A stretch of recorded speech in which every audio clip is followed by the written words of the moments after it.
Imagine stepping into a world where a small town is inexplicably gripped by a sinister force, leading to a group of strangers being thrust into a bizarre and terrifying mystery. This is the essence of Weapons, Zach Cregger's second film, which premiered in theaters and has already sparked intense discussions among viewers and critics alike. But here's where it gets controversial. Director Zach Cregger has expressed his desire to create a sequel, hinting at a deeper universe waiting to be explored. Spoiler alert! This article delves into the plot of Weapons and includes minor spoilers. The film centers around Justine, a troubled teacher whose class vanishes overnight. Paul, a determined cop. Archer, a father whose son is among the missing, and a young burglar. Each character's journey is intricately woven into the fabric of the story, providing multiple perspectives on the unfolding chaos. Cregger, who drew inspiration from Paul Thomas Anderson's Magnolia, initially conceived the film's structure early in the writing process. Unlike Magnolia, however, Weapons follows a novelistic approach, focusing on different protagonists without revisiting their stories. This decision, though challenging, added depth to the narrative. As Cregger puts it, "I wanted to write a movie that feels like it's moving in that direction." Interestingly, Cregger wrote Weapons as a therapeutic outlet following the loss of someone close to him. While the film didn't provide the answers he sought, it offered a healthy way to channel his emotions. "It's just given me an opportunity to engage with those feelings in a constructive way," he explains. "Instead of going and drinking myself to death, I'm able to write a character that drinks herself into a problem." One of the most surreal moments in the film involves Archer dreaming of a floating assault weapon over a house. Despite its importance, Cregger admits to not fully understanding the symbolism.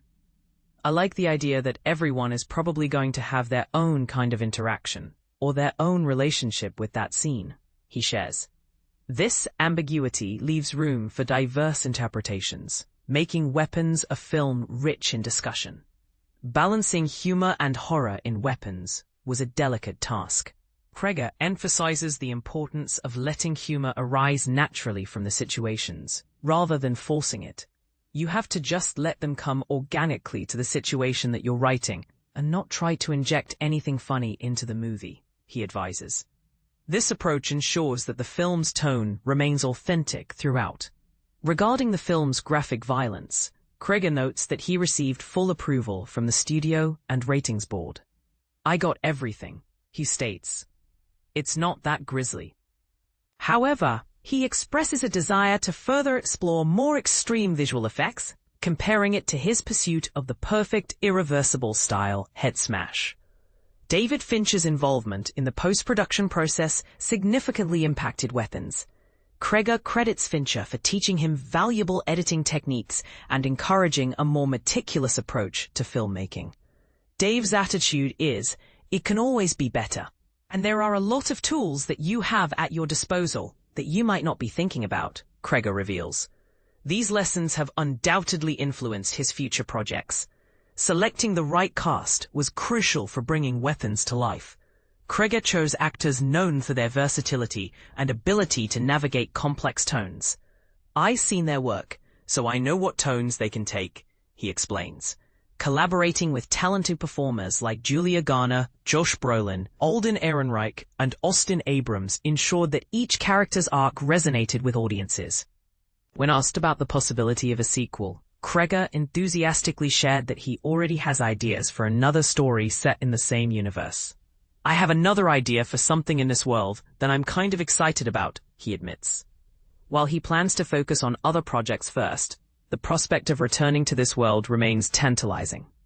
Lastly, Cregger discusses his upcoming adaptation of the Resident Evil franchise, drawing inspiration from the game's unique pacing and immersive storytelling. He aims to honor the franchise's legacy while offering something fresh to fans. "That's cool, that's cinematic," he says, highlighting the potential for a thrilling cinematic experience. So what do you think? Is Weapons a standalone masterpiece, or does it deserve a sequel? Should Cregger's approach to Resident Evil live up to the high standards set by the games? Share your thoughts in the comments below.